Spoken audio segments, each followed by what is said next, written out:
Senate election में आसिफ अली जरदारी का जादू चलेगा, क्योंकि वो कह रहे हैं कि सब मिलकर इलेक्शन लड़ने। नून लीग, पीपल्स पार्टी, फजल रहमान, सब 11 जमातें अपोजिशन की अगर मिले तो शायद वाकई कुछ सीटें ज्यादा निकालने जो इनकी बनती है उससे। जाहिर बात है पीपल्स पार्टी की पंजाब असम्बली के अंदर जिस तरह बेपनाह सीटें हैं और बाकी 11 जमातों की सिवाय नून लीग के, अब बाकी जो 9 जमातें हैं उनकी बता दें कितनी सीटें। नहीं वो तो नहीं है, लेकिन वो फिर साथ देना पीपल्स पार्टी का, ये तो कह रहे हैं दीवारों मिले। सिंध से वो थोड़ा साथ दे देंगे, बलूचिस्तान, खैबर पख्तूनख्वा, वो कह रहे हैं सारे मिलके। पंजाबी एक मिसाल है उसामा साहब, आपने जोगी तो गवाड़ वाला। अच्छा, सिंध में क्या यानी वो सेक्रीफाइस करके जो मजीद सीटें रिड्यूस करके वो नून लीग के पलड़े में डालेंगे। गिव एंड टेक तो फिर तभी हो सकता है जब आप कह रहे हैं कि जनाब मिलकर खैबर पख्तूनख्वा, बलूचिस्तान खास तौर पर सेंसिबल बात है ना जी, कि इसका मतलब ये है कि सब मिलके लड़े जी। मौलाना फजल रहमान साहब का हुआ पड़ा दर्द तक था, ये जो IF का, पहले आपको पता है हमेशा बरसरेकदार होते थे, तो बलूचिस्तान के अंदर पूरा चैप्टर गोल हो गया उनका और उन्होंने दफ्तर ही मेरा ख्याल खोल लिया शरानी साहब ने जी, ऐसे ही। और KPK में जो वहाँ पे सूबाई सरबराह उनका था, अमीर था, और सारी कहानियाँ आपको पता है, वो भी उधर से डिस में हर चीज़ जड़न तक हो गया। गालिबन उनके मेरा ख्याल है कोई भाई हैं, शायद सेनेटर हैं, और उनके साहबजादे जो हैं वो हराम या नापाक पता नहीं क्या है, असेंबली उनके वो मेंबर हैं जी, ठीक है, रुकन है। हाँ, वो जो अलबत्ता वो अगर मौलाना साहब को कोई ऐसा मौका दे दे, सेंटर बन जाए तो फिर तो मेरे ख्याल पाक हो जाएंगे। यही तो ऑफर कर रहे हैं जरदारी साहब, बज़ाहिर यही लगता है। वो कहते हैं आप आ जाएं बलूचिस्तान। नहीं, वो खाली नहीं है, पैसा अगर आ जाए, अगर पैसा भी सारी जमातें पूल करें। अच्छा, 11 जमातें हैं, 11 इतने बड़े बड़े जलसे कर सकती हैं, तो आज भी देखिए ना, ये तो नहीं होगा कि कोकर पैलेस जो है वो सारा गिर गया, सारी ज़मीनें अभी भी फंडिंग हो सकती है। क्या और निचोड़ना क्या, और नाम 9 मन तेल होगा, ना राधा नाचेगी। ये डोगर साहब जो बात करते हैं, बात तो ये टॉयलेट का टिश्यू जो है वो अपनी जेब से नहीं देते। आप कहते हैं ये अरबों करोड़ों रुपए के खजाने के मुंह खोल सकते हैं जी। हाँ, नून लीग हो, जरदारी साहब हो, बिलावल साहब के खर्चे के लिए fake money laundering, Sindh bank लूट के, ओमनी ग्रुप से पैसे, वो तो चल सकते हैं। आपने देखे ना जी। सुने, देखे, एविडेंस देखे, टिकटें कौन अयान की देता था, किस अकाउंट से आती थी, कौन कंपनी के बकरे भी उसी तरह, सदके के बकरे। अब देखे ना जुल्म ये है कि सदके के बकरे, लस्सी के बिल, 40 लाख की लस्सी जब पी जाए।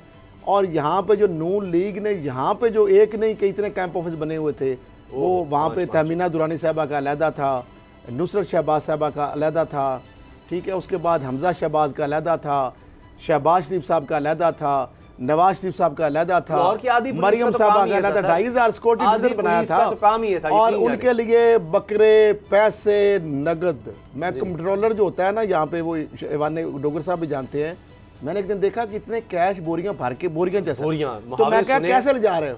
वो कहता है रोज भाई ये हमने निकालने होते हैं और उधर पहुंचाने होते हैं, और उसके अंदर वो बच जाते थे उल्टा। अच्छा चले अब अच्छा एक तो ये, अच्छा अब ये मिलके लड़ेंगे, मिलके लड़के, जिस तरह PDM मिलके बनी और उन्होंने इस्तीफे देने थे, इस्तीफे दिए डेडलाइन के मुताबिक। अच्छा एक दूसरा उन्होंने इलेक्शन में, मैं मजाक उड़ा रहा हूँ भाई, वो तो उनका भी कह रही है मरियम, आगे बात कर रही है, आप दोनों की पेशगोइयां गलत साबित हो रही हैं। हाँ बिल्कुल, 31 जनवरी तक बात ठीक थी आपकी, मरियम ने आज भी कहा है, मैं उस पर आऊंगा। आर्य पार हो गया ना अब तो, उसने कह रही है होगा। अच्छा बाबर साहब, 31 दिसंबर गुजर गया, ठीक, 31 जनवरी गुजर गई, फरवरी का महीना आ गया, ब्रेक के बाद इसी पर बात करनी है किस तरह तो मिलके 11 मिलके साबित कर रही है। आप मिल बैठे दीवाने। तो अब मुझे पंजाब के अंदर पीपल्स पार्टी एक सीट तो ले नहीं सकती। अच्छा सुन लेना, सिंध के अंदर नून लीग एक सीट ले नहीं सकती। सुन तो ले बाबर साहब, आप देख रहे हैं जरदारी साहब का जादू चलते हुए। उन्होंने पहले भी चलाया सेनेट में जादू, नून लीग की हुकूमत थी और देखिए उन्होंने कमाल कर दिया। आज तहरीक इंसाफ की हुकूमत है, वो कह रहे हैं मेरी बात मानो तो देखो फिर क्या होता है। आज भी उनके पास तिजोरियां हैं, ऐसा नहीं है। वो पंजाब से लड़वाना चाह रहे हैं, तो पोस्टमार्टम कर लेते हैं पंजाब की सीटों का। वो कौन सी 281 सीटें, 181 सीटें हैं PTI की, 165 सीटें हैं PMLN की, उसके बाद 10 सीटें हैं काफ लीग की, 7 सीटें हैं पीपल्स पार्टी की, और 1 सीट है राह हक पार्टी की, और 4 इंडिपेंडेंट हैं। अब 181 टोटल 11 सीटें हैं, 3 सीटें जो हैं उन पे टेक्नोक्रेट और ख़वातीन की सीट पे इलेक्शन होना है। गिलानी साहब यहाँ टेक्नोक्रेट पे तो नहीं लड़ेंगे, मेरा ज़ाती ख्याल है। कोई फर्क नहीं इनको पड़ता, वैसे लड़ भी सकते हैं अगर उनको टेक्नोक्रेट की अगर सीट पे लड़े, टेक्नोक्रेट की अगर सीट पे लड़ते हैं तो उसमें फिर अगर काफ लीग भी उनको सपोर्ट करती है तो फिर उनका जीतने का चांस बन भी सकता है। 165 सीटें। काफ लीग अपनी एक सीट सैक्रिफाइस करेगा, पीटीआई को सपोर्ट करे, अपनी सीट ले, या गिलानी साहब को, डोगर साहब पता आपने नहीं भूलना, कामिल आगा साहब को यानी तहरीके इंसाफ की हिमायत हासिल होगी इमरान खान साहब ने, तो अलाइज है भाई, अहम तरीन आदमी उम्मीदवार बना दिया। काफ लीग भी पार्टी को क्यों सपोर्ट करेगी? अब नहीं कर सकती। तो मैं कह कामिल आगा साहब जब हुकूमती तरफ से उनको सपोर्ट यानी इमरान खान ने है, मैं फिर क्या नहीं, मैंने कहा 191 सीटें तो होगी सीधी सी पीटीआई की, अगर काफ लीग की 10 उनको सपोर्ट करते हैं तो एक सीट। अब मुझे एक बात बताए, जनरल सीट टेक्नोक्रेट सीट पे तो फिर गिलानी साहब नहीं जीत सकते, या तो फिर ये है कि पीटीआई के को 25-30 बंदे तोड़ लें, उनको पैसे देके खरीद लें, और उसके बाद ये हो चुका है। गिलानी साहब इमरान खान साहब एडमिट करते हैं, मानते हैं कि 20 बंदों ने पैसे लिए थे, खातून अव्वल तुर्की का जो हार मिला था जल्दा जदगान को, वो भी उचक लिया। तो क्या आपको लगता है खैबर साहब, आपको लगता है अब नहीं पैसे चल सकते? इमरान खान साहब एडमिट करते हैं जनाब, सर 20 लोगों ने पैसे लिए थे, खैबर पख्तूनख्वा के लोगों ने पैसे लिए थे, अब से इन्होंने बंटवा नहीं रखा कभी। शहबाज शरीफ का दिए थे ना, देखा है आपने जितने ब्यूरोक्रेट सर्व किया, हमने उनसे एक सवाल किया, एमपीएस ने दिया कि नहीं वोट तहरीक इंसाफ के खिलाफ, तहरीक इंसाफ के एमपीएस के खिलाफ, फिर उनको कार्रवाई करनी पड़ी इमरान खान साहब को। तो वो तो हाई मॉरल स्टैंड लिया इमरान खान ने, इबरत का निशान बनाया। आज क्यों लेंगे पार्टी के लोगों को? अगर उस वक्त एमपीएस पैसे ले सकते हैं तो आज क्यों नहीं लेंगे? आज अगर जो तिजोरियों के मुंह खोले जाते हैं, पैसे चलाए जाते हैं, आज पहले कौन पैसे देता था? पहले नून लीग और पीपल्स पार्टी के बिहाफ पे वो पैसे देते थे जो उनकी सरकारी जमीनों के जरिए अरबों रुपए कमाते थे। तो पार्टी जरदारी साहब उनके पास पहले वो देते थे जिनको लाहौर के अंदर आपको पता ही है, जो डोनेशन देने वाले और जो पार्टी फंड के नाम पे जो ब्राइब करके करोड़ दे के अरब रुपया बनाते थे, वो आईपीपी माफिया हो, वो अपनी उनकी शुगर मिलें थी, अपना उनका जो सारा बहुत सारे तो कारोबार अपने हैं। बहुत सारे लोग, डोगर साहब को भी पता है, आपको भी पता है कि नून लीग तो नवाज शरीफ के बारे में मशहूर है, हॉर्सेस माउथ है कि वो तो महंगी घड़ी, हालांकि जो घड़ी उतारते वो नहीं थे, ये बात भी ध्यान में रखिएगा। जो घड़ी पहन के महंगी जाता था ना, उसको पता था उन्होंने उतारनी है और डेलिबरेटली दिखाता था, और वो उतारता था इमरान नवाज शरीफ इसलिए कि वो एक घड़ी अगर करोड़ की देते थे तो 10 करोड़ का काम उन्होंने निकलवाना होता था। तो जब नवाज शरीफ साहब घड़ी पहनते थे तो साथ जो तबलबाचे होते हैं ना, कवाल और हमनवा, वो कहते जनाब मियाँ साहब क्या घड़ी है, क्या जबरदस्त लगी है। और उसके बाद बंदा तो खुश हो रहा था कि ये तो ब्राइब की मद में है, जिस तरह इन्होंने जनरल आसिफ जुजुआ को उस वक्त BMW की ऑफर की थी। ये पुराने आपको पता है पापी हैं।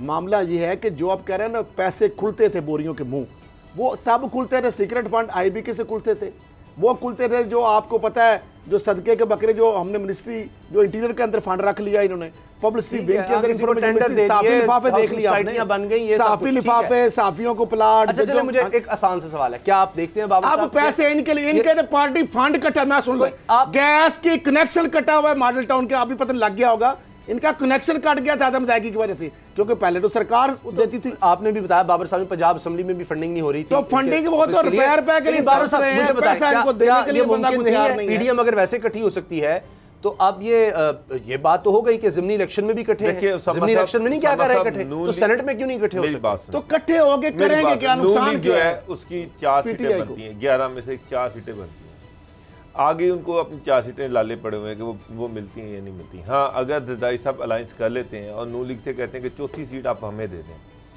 तो फिर ये हो सकता है कि गिलानी साहब जो हैं वो अपनी सीटें निकाल लें नून लीग के अलायंस के साथ। 7 सीटें उनकी अपनी हैं, अगर नून लीग उनको चौथी सीट देती है और 3 सीटें अपने पास रखती है तो फिर जरदारी साहब की गेम बन सकती है। और अगली बात, अब ये जो मिलके कह रहे हैं, ये जो मिलके कह रहे हैं, ये अलायंस की बात कर रहे हैं, इससे तो ये लग रहा है खल साहब, ये जो अलायंस की बात कह रहे हैं कि जरदारी साहब इनसे ये चौथी सीट मांग रहे हैं, ये चौथी सीट मुझे दे दें। तो एक सीट आप अगर चौथी सीट जरदारी, सुन ले, चौथी सीट अगर जरदारी साहब को वो दे देते हैं, अगर मान लेते हैं फर्ज माल, सिंध से नून लीग को सीट वो नहीं दे सकेंगे यकीनन, या देंगे वो एक अलग बात है।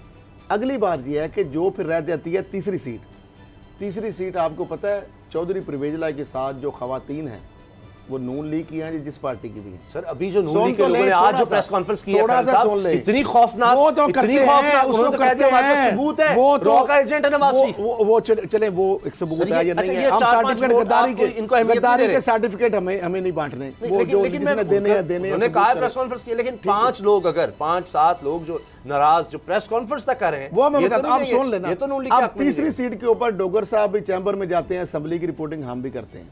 चौधरी परवेज लाई के साथ और अभी उस्मान बुज़दार साहब ने खवातीन अरकान असेंबली को कुछ सामने, कुछ बिहाइंड द सीन, कुछ ऑन कैमरा और कुछ ऑफ कैमरा, बहुत सारे मसाइल हमने देखे उनके हल होते हुए। तो मेरा ख्याल है वो कहते हैं ना मुँह खाता और आंखें शर्माती हैं। जब उनके डेवलपमेंट फंडिंग होते हैं ना, काम होता है छोटा मोटा, हल्के में जाना होता है दोबारा, तो मेरा ख्याल है कि एक सीट तो उधर से भी वो डोगर साहब मामला हो सकता है।